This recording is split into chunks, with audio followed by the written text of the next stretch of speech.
Pares craneales, primera parte. Los pares craneales, desde el punto de vista de su emergencia en la superficie del encéfalo, se clasifican en 12 pares craneales. Desde el punto de vista fisiológico, estos 12 pares craneales se pueden dividir en 3 categorías. Nervios sensitivos o sensoriales, el olfatorio, el óptico y el auditivo. Nervios motores, motor ocular común, patético, motor ocular externo, espinal y nervio hipogloso mayor. Nervios mixtos o sensitivo-motores, dentro de los cuales tenemos el trigémino, el facial, glosofaringio y el neumogástrico. Cada par craneal tiene un origen real y un origen aparente. El origen real u origen verdadero es el sitio donde se originan las fibras nerviosas que van a constituir el nervio. Generalmente, este sitio real se ubica en el interior del tronco encefálico.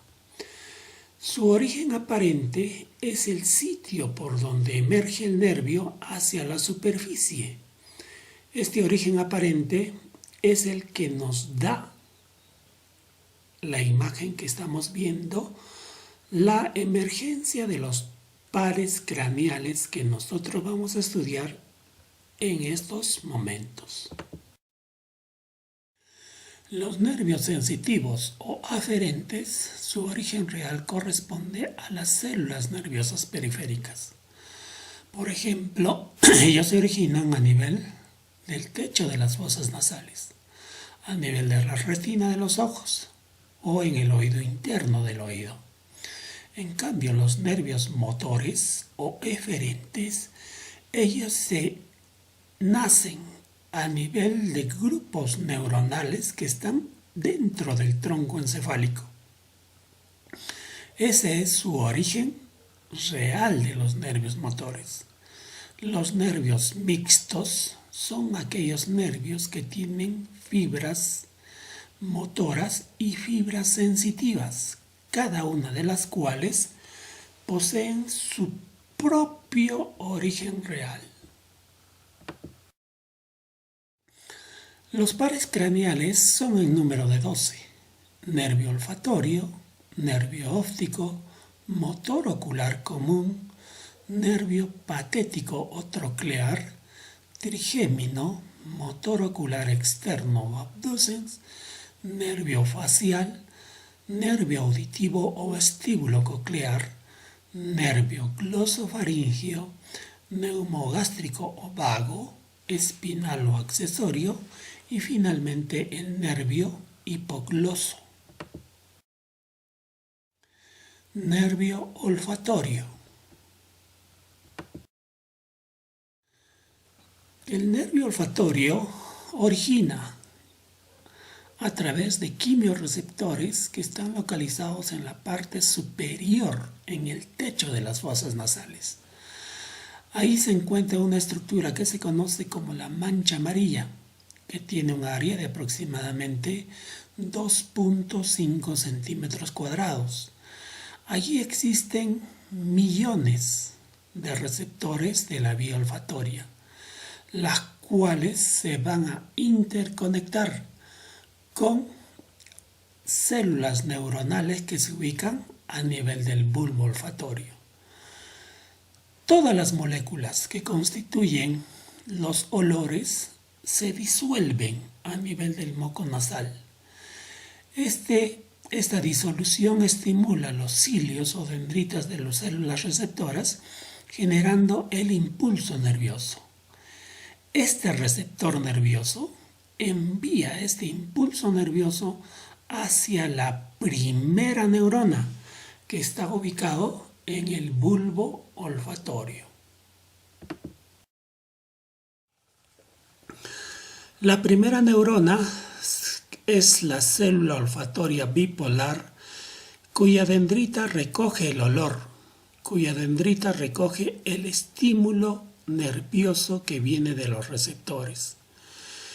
Estas neuronas, estos filetes nerviosos, son un número de 30 que pasan a través de la lámina cribosa para luego reenviar esta información hacia la segunda neurona.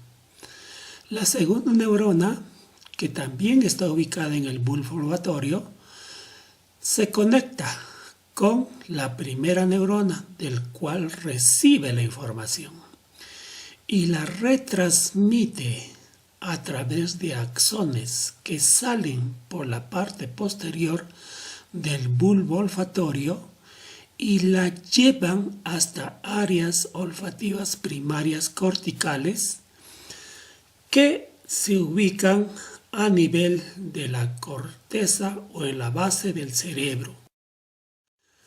Cuando nosotros vemos el bulbo olfatorio, este bulbo olfatorio tiene una forma ovoidea, tendido sobre la lámina cribosa del etmoides.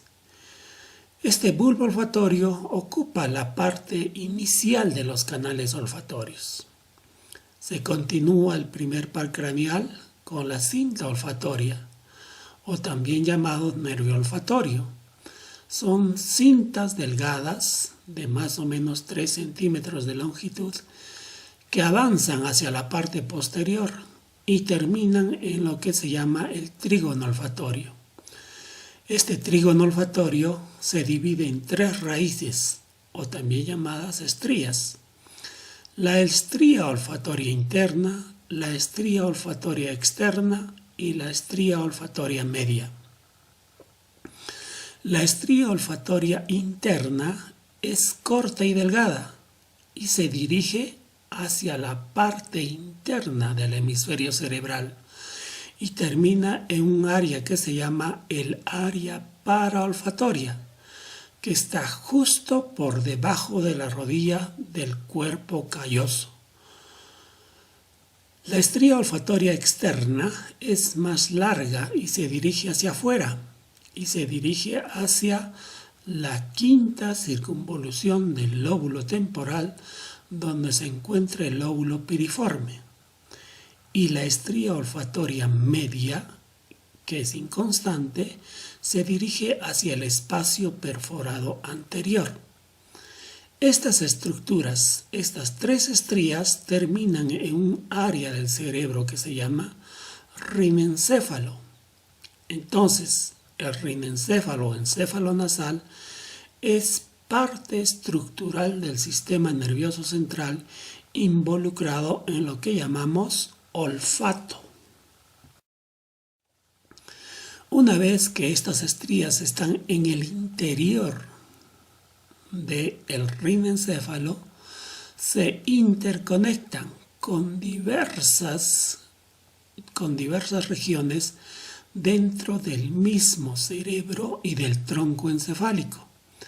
Es así que tienen conexiones con el tronco encefálico a través de los núcleos salivales superior del trigémino, núcleo salival inferior del glosofaringio, núcleo dorsal del vago, o pueden tener conexiones con el hipotálamo, tálamo, sistema reticular y sistema abenular del epitálamo.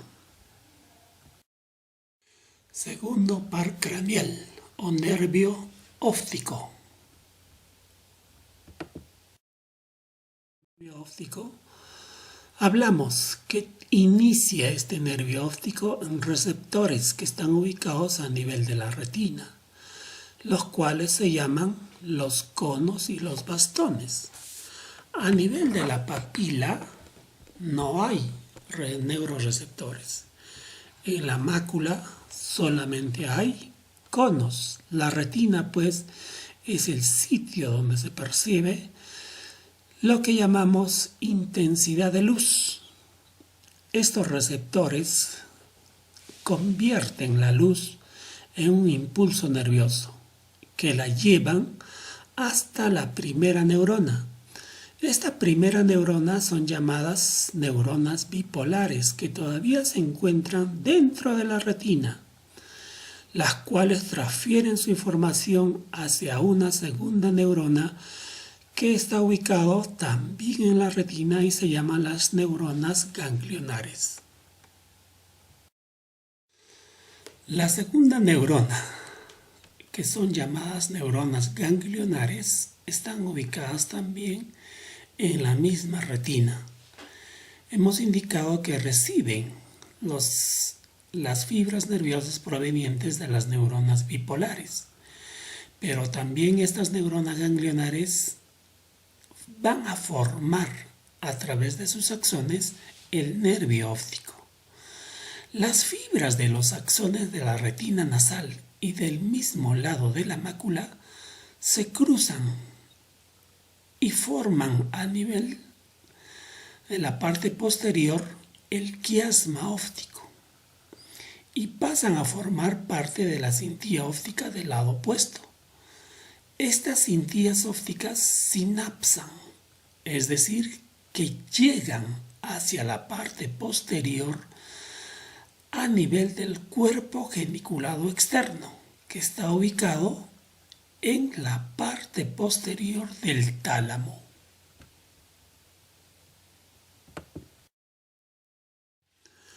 Una vez que nosotros nos ubicamos en el cuerpo geniculado externo, en la parte posterior del tálamo, de ahí nace una tercera neurona que atraviesa todo el lóbulo temporal y se dirige al lóbulo occipital. En pleno parénquima del lóbulo temporal, las fibras nerviosas forman lo que se llama el haz geniculado calcarino o las radiaciones ópticas de Gratiolet, para finalmente terminar en el lóbulo occipital. En el lóbulo occipital nosotros tenemos áreas. Uno de ellos se llama el área 17, que es el centro primario de la visión. Pero también existe el área 18 y el área 19, que forman áreas de asociación visual o de percepción. Nervio motor ocular común. El nervio motor ocular común es uno de los nervios que se encarga de inervar músculos extrínsecos del ojo. Que este nervio es el responsable del movimiento ocular y también es el responsable de variar el tamaño de la pupila. Su origen real del nervio motor ocular común es a nivel del mesencéfalo, a nivel de los tubérculos cuadrigéminos anteriores. Este nervio se dirige hacia adelante, sale por la parte anterior, entre los dos pedúnculos cerebrales. Se continúa hacia las apófisis clinoides posteriores y luego penetra en la hendidura esfenoidal. Una vez que está dentro de la cavidad orbitaria, se divide en dos ramas, una rama superior y una rama inferior. El nervio motor ocular común, dentro del mismo tronco encefálico, tiene dos núcleos muy importantes a conocer: el núcleo motor ocular y el núcleo de Edinger-Westphal. El núcleo motor ocular inerva los músculos elevador del párpado, el recto superior, el recto medio, el recto inferior y el músculo oblicuo inferior del ojo. En cambio, las fibras provenientes del núcleo de Edinger-Westphal se encargan de la inervación parasimpática de los músculos constrictores de la pupila y ciliar. Las ramas terminales del motor ocular común hemos indicado que se dividen en dos ramas, rama superior y rama inferior. La rama superior se encarga de inervar el músculo recto superior del ojo y al músculo elevador del párpado. La rama inferior inerva los músculos recto interno, oblicuo menor y al músculo recto inferior. No nos olvidemos que este motor ocular común también tiene un ganglio que se llama el ganglio ciliar oftálmico, que es el encargado de aportar las fibras parasimpáticas que regulan el esfínter pupilar a través de los nervios ciliares cortos.